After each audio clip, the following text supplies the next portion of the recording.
Okay, let's jump right into a really fascinating medical detective story where we're going to unpack the science behind a super common travel fear. If you've ever boarded a long haul flight, squeezed yourself into that tiny seat, and felt a sudden wave of anxiety about economy class syndrome, well, you are definitely not alone.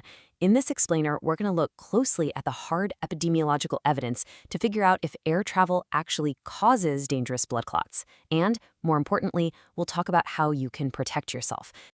We're starting our investigation with our patient Angela. Now, Angela presented with deep vein thrombosis, a specific type of VTE, or venous thromboembolism, right after getting off a long plane journey. And her case poses the ultimate epidemiological question. Was being immobilized on that flight an actual causal factor in her illness, or was it just totally a coincidence? In population health, separating a true cause from a random correlation is pretty much the foundation of everything we do. And this really highlights the physical stakes we're dealing with here. Think about the suspected environment, a pressurized, cramped cabin of a commercial airliner. Now contrast that with the very real, dangerous physiological outcome, a painfully swollen leg that's highly indicative of a deep vein thrombosis. And it's serious, because if that clot breaks free and travels up to the lungs, it becomes a pulmonary embolism, which can be absolutely fatal. So, here's our plan of attack. First, the medical mystery. Then, designing the investigation. Third, calculating the true risks. Fourth, battling bias and confounding. Fifth, proving cause and effect. And finally, strategies for safe travel. Let's get into it. Section 1. The medical mystery. First things first, does it actually make biological sense that sitting in a flying metal tube could clot your blood? To figure that out, we have to look at Virchow's triad. These are essentially the 3 triggers that increase your risk of VTE. Trigger number 1 is a reduced rate of blood flow. Well, sitting totally still in an economy seat for 8 hours? Yeah, that certainly does that. Second is increased coagulability. The dry cabin air can actually dehydrate you, which thickens your blood. And the third is damage to the venous endothelium, which is just the lining of your veins. So the biological plausibility is absolutely there. The airplane environment is literally a perfect storm for Virchow's triad. Section 2, designing the investigation.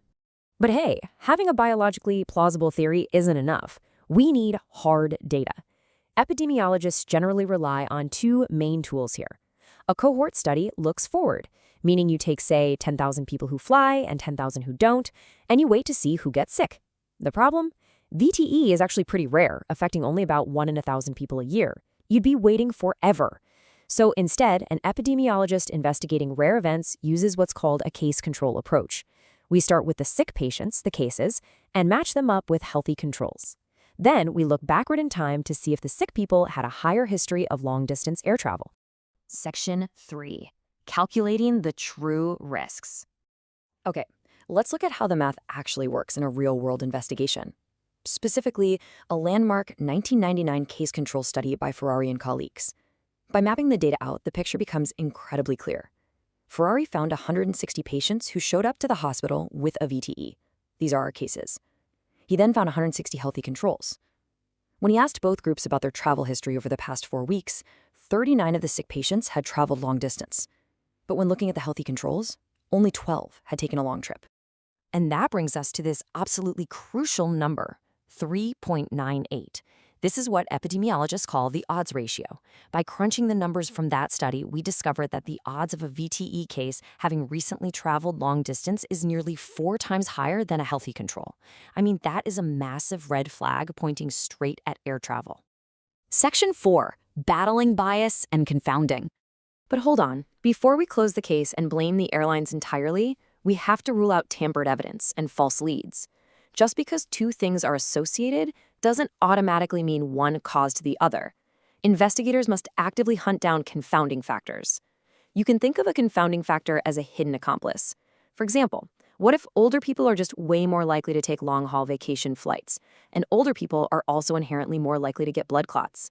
If we don't account for age, we might falsely blame the airplane for a clot that was actually driven by the passenger's age. This is exactly why in Ferrari's study, they perfectly matched each sick patient with a healthy control of the exact same age. Then we have to worry about selection bias. If we were to pick our healthy controls from a group of hospitalized patients who were just too sick to ever fly, our whole comparison is fundamentally flawed. Our control group absolutely must represent the normal population's likelihood of flying. Otherwise, that odds ratio of nearly 4 that we just calculated, it's totally meaningless. And finally, there's information bias, specifically recall bias. Imagine you just suffered a terrifying, intensely painful blood clot. You're going to rack your brain to remember every tiny detail of your recent 4-hour flight. But a healthy control? They might just forget they even took a short flight a month ago. To prevent this discrepancy from skewing the data, researchers often use strict questionnaires and make sure the interviewers don't even know if they're talking to a sick patient or a healthy control. Section 5. Proving cause and effect.